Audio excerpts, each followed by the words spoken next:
Est-ce que vous aussi vous avez été extrêmement fan de genre de musique un peu rétro, genre jeux vidéo rétro des années 80-90? Est-ce que le son de la Super Nintendo, de la Mega Drive ou de même la Nintendo tout court, la NES, est-ce que ce sont des sons qui vous parlent ou qui vous intéressent? Ou même, est-ce que vous aimez les sonorités qu'on peut retrouver dans des jeux plus récents, comme par exemple Final Fantasy 7, 8 ou 9? Eh ben vous êtes sur la bonne vidéo. Génial! Car aujourd'hui, je vais vous présenter 5 plugins que vous pouvez utiliser pour faire de la chiptunes, les sonorités qu'on peut retrouver dans les vieilles consoles. L'objectif, ça va être de vous présenter des plugins qui sont gratuits, d'autres payants. Pour ceux qui sont curieux, j'ai fait un petit document qui référencie 50 plugins, dont certains font partie de la vidéo, qui sont complètement gratuits, qui vous permettent de faire de la musique, en tout cas de vous lancer dans la musique, ou même de juste avoir les sonorités dont vous avez besoin. J'ai vraiment sélectionné les outils que je trouvais les plus intéressants, les plus utiles pour tout le monde, et surtout à chaque fois j'ai fait une petite description avec ses fonctionnalités, ce qu'on pouvait faire avec, et des petits tags pour pouvoir identifier dans quel cas on va avoir besoin de ce plugin.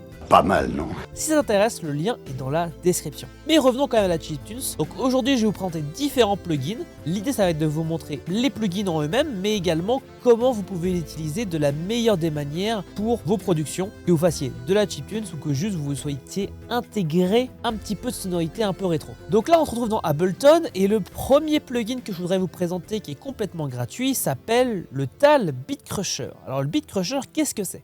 C'est un plugin en fait qui vous permet de venir rendre un peu sale, de baisser la qualité son de votre échantillon, que ce soit un plugin genre un synthé ou une boucle, un sample. Pour vous montrer l'effet, j'ai ici pris un petit instrument, une petite boucle mélodique.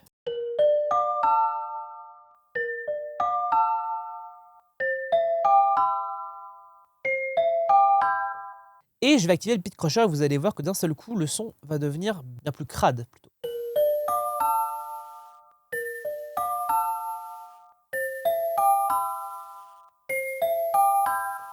Maintenant, on va jouer un peu avec le Beat Crusher pour que vous vous rendiez compte à quel point ça peut influencer le son et jusqu'où on peut avoir le niveau de crade.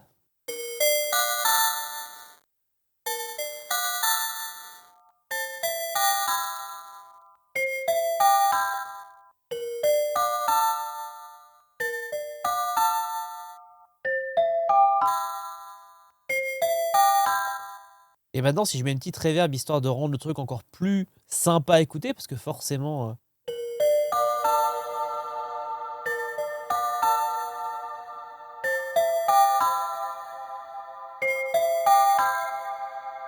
Et après, si j'ai vraiment des fréquences qui me dérangent, je les trouve un peu agressifs, bah soit je peux diminuer le drain wet, soit je peux carrément aller chercher la fréquence qui me dérange.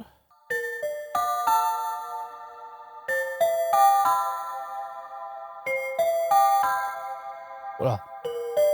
Un truc un peu de décoffrage, mais juste pour rendre le truc un peu plus joli. Donc ça, c'est un exemple, mais ça peut aussi, par exemple, s'appliquer à une percussion. Donc là, j'ai pris une batterie un petit peu classique hip-hop.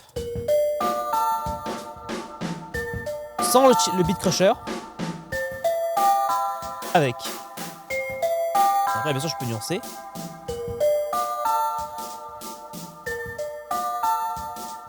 Donc vous voyez que ça marche plutôt bien pour avoir un son un peu cracra. Ce qui peut être aussi assez intéressant, c'est de prendre un son un peu moderne. Donc je vais aller chercher par exemple, on va aller prendre un petit Pigments. On va aller chercher une sonorité un peu pad, vous voyez, un truc un peu long. Et on va venir lui appliquer le plugin et vous allez voir que tout de suite on a un rendu assez intéressant. Et maintenant je vais aller lui coller un petit Beat Crusher.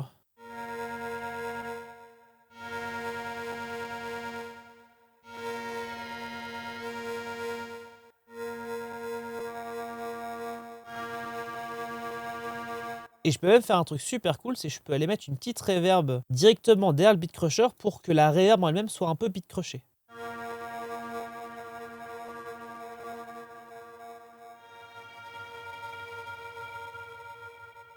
Et après on peut jouer entre les deux justement pour aller chercher des sonorités un peu...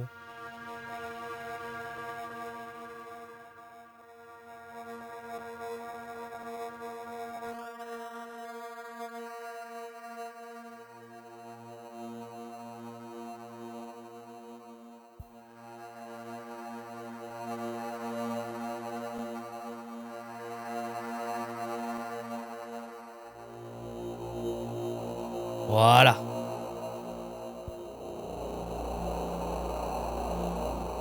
Par exemple, pour faire un truc un peu angoissant à la manière d'un Hyper Light Drifter, je trouve que ça marche extrêmement bien.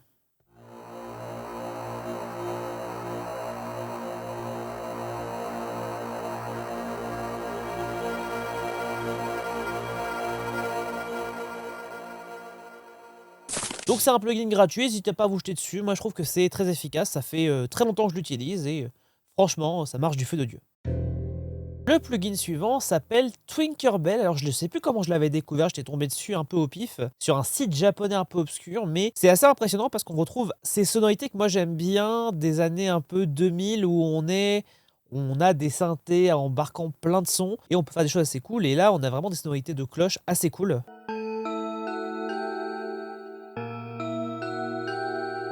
Donc j'aime bien cette sonorité là parce que je trouve qu'elle s'imbrique vachement facilement dans plein de morceaux. Je l'ai pas mal utilisé en ce moment sur Number 99 parce que je trouvais qu'il y avait des sonorités un peu cool et un petit peu rétro.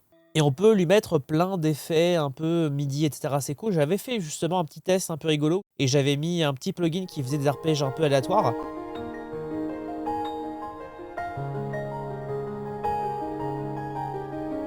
Et ça avait des sonorités un peu RPG assez cool. Je vous mettrai un petit extrait rapidement pour que vous ayez un ordre d'idée.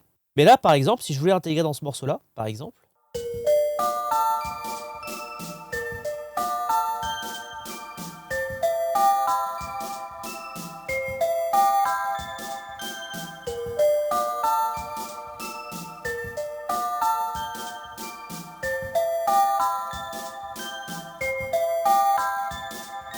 quelque chose un peu dans ce goût-là, et vous voyez que ça s'intègre assez facilement, on va dire, dans le fond de la track, sans avoir besoin de prendre énormément de place.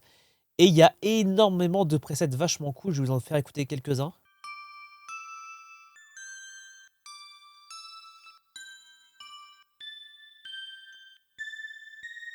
C'est un plugin qui est payant, mais je crois qu'il est pas très cher. Je vous mettrai le prix juste là pour les curieux. Mais c'est vraiment abordable, et si vous cherchez des sonorités un peu comme ça, qui vous rappellent un peu les RPG japonais à l'ancienne, franchement foncez, c'est super efficace. Le plugin suivant s'appelle Koji, c'est développé par Ugriton, si je dis pas de bêtises, j'allais vérifier de ce pas. Exactement, c'est Ugriton, et donc c'est un plugin qui est développé du coup par cette société-là et qui permet d'avoir des sonorités plutôt Super Nintendo dans l'idée. No shit. Globalement, de toute façon, ça se voit au niveau de l'interface, et on a des sonorités qui marchent plutôt bien, qui sont plutôt sympathiques.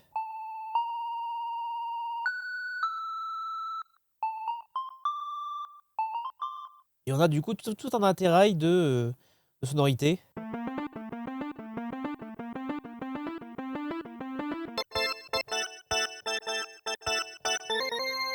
Voilà, on peut avoir...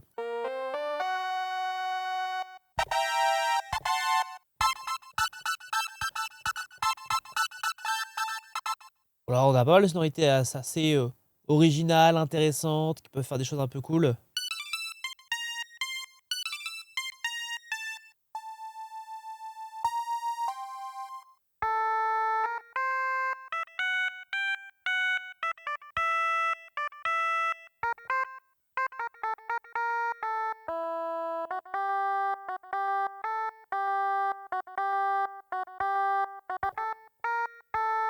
Vous voyez, on peut retrouver des sonorités assez proches de ce qu'on avait généralement sur Super Nintendo. On n'est pas non plus sur des sonorités très RPG, on est plutôt sur quelque chose d'un peu plus général. Même si vous voyez que là, en tapotant quelques trucs, je peux arriver facilement à avoir des sonorités RPG. Et même si je mets sur certaines gammes, ça peut très vite rappeler des choses qu'on connaît déjà. Si par exemple je me mets sur un petit synthé lead...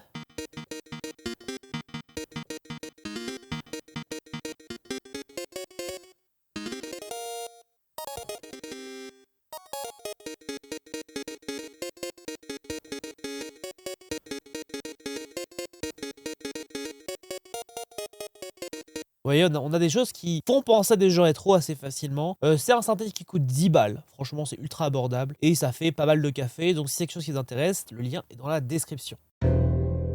On passe maintenant à un plugin qui est vraiment fou. Et ça, je pense que ça va en intéresser pas mal.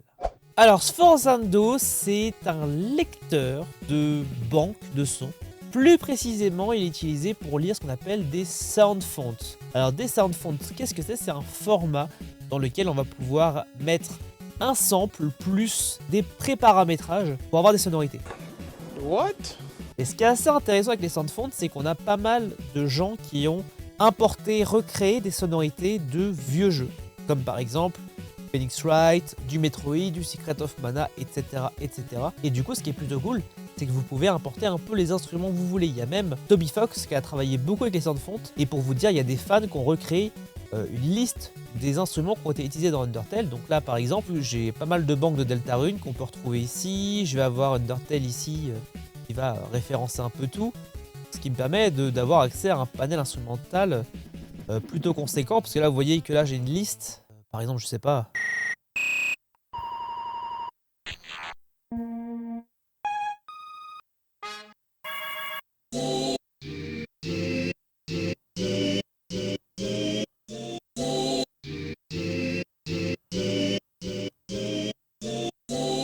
Vous voyez, on peut assez rapidement se rapprocher des sonorités et dès l'instant on a l'instrument. Et ça c'est plutôt cool et il y a vraiment beaucoup d'instruments disponibles sur le net. Donc il suffit juste de taper Free Sound Font sur Google et vous allez trouver plein de sites qui en référencient.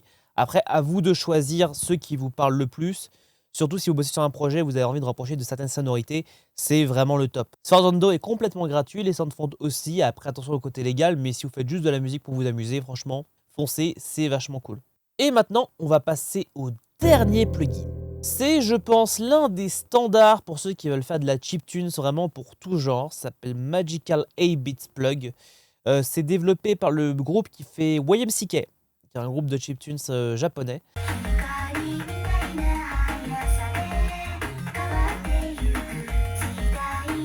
Et en fait, ils ont développé un software, il y avait une version 1, là c'est la version 2, qui permet en fait d'émuler des formes d'ondes assez simples.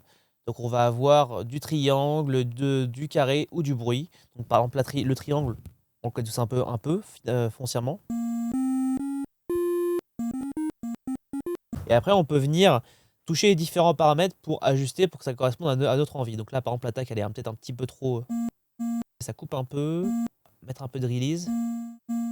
Pour éviter que ça fasse clic.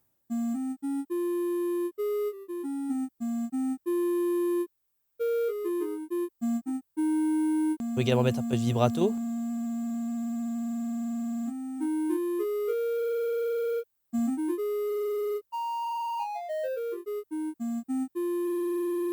On a du coup une onde carrée.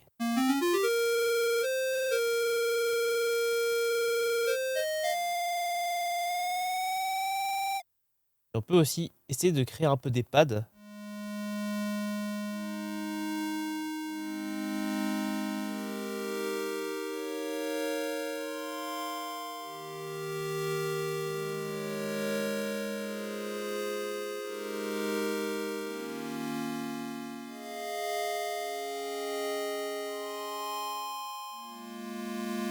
Donc bien évidemment, on peut gérer ici la polyphonie. Si on veut rester à 8, mettre plus, on peut également accéder à des infos ici pour customiser les enveloppes. Ça permet vraiment d'avoir quelque chose d'assez personnalisé. Alors bien évidemment, on peut aussi décider de mettre des couleurs, parce que c'est vrai que moi je reste toujours en MCK de base que je n'utilise pas tous les jours. Mais c'est vrai que c'est plutôt sympa d'avoir un peu de personnalisation. Et donc ça permet d'avoir des sonorités assez chiptunes. Après, ce qui est intéressant, c'est que moi j'aime bien ce plugin là, mais c'est vrai qu'avec une petite reverb, toujours un peu plus sympa.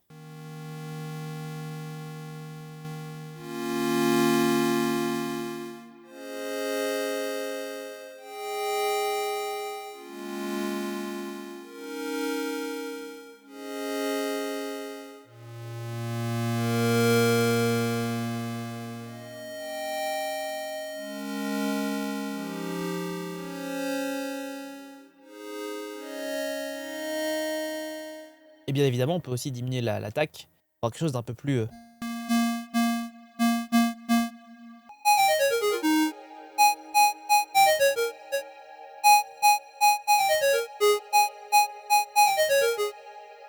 Attends, je vais me moucher.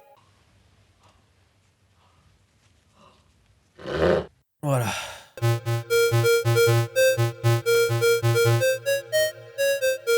Bon, je pense que vous avez l'idée. Je pense qu'il est temps de revenir à la conclusion. Globalement, tous ces plugins, vous pouvez les utiliser assez facilement et la plupart sont gratuits. N'hésitez pas à y jeter un coup d'œil, même si vous faites pas forcément de la chiptunes. Je sais que moi au début, quand je faisais de la musique, je me disais ah, je veux pas faire de chiptunes, ça me parle pas, ça me semble vachement compliqué. Et en fait, la chiptune c'est vachement intéressant parce que même si on ne l'exploite pas en tant que tel et qu'on fait pas que de la chiptunes, implémenter des sonorités, etc. venant directement de la chiptunes, c'est vraiment quelque chose qui fonctionne bien et on peut le détourner pour créer quelque chose d'intéressant. Quand je dis ça, je pense à Fez par exemple. Je peux pas m'empêcher de penser aussi à Hyperlight Drifter. Il y a plein de compositeurs qui font plus ou moins de la chiptunes et qui permettent en fait de faire quelque chose d'intéressant, d'aller chercher des textures un peu différentes. Si vous faites de la musique, je peux vraiment toujours que vous inviter à aller vous intéresser à des genres plus ou moins alignés de ce que vous faites et posez-vous la question de comment vous allez pouvoir utiliser ça dans votre style actuel pour aller chercher des sonorités un peu différentes. Je vous laisse avec tous les liens en description pour les 5 instruments, les 5 plugins dont j'ai parlé.